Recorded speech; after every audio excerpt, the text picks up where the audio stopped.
When I got into the hospital, I began to see a variety of different kinds of health professionals, and I began to notice disconcerting gaps in between what each one of them knew about the situation and what each one of them's purview in that situation was.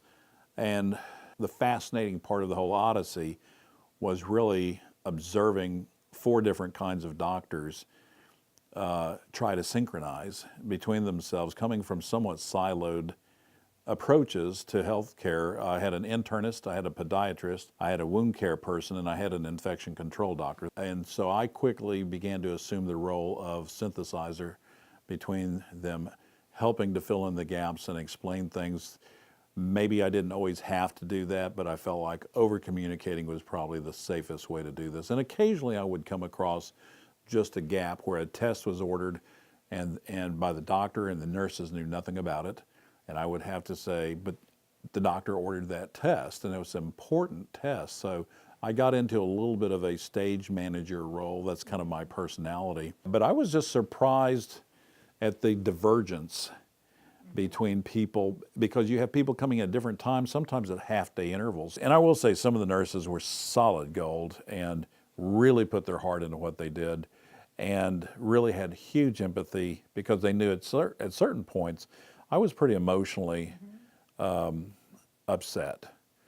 But I think the real point is there was a huge disparity between the nurses.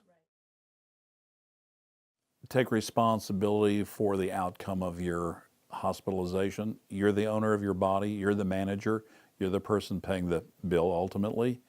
Really, in a nutshell, just be active and not passive about protecting your body and asking all the questions until you're happy. And don't be afraid to be mildly abrasive if you need to get the information you need to get.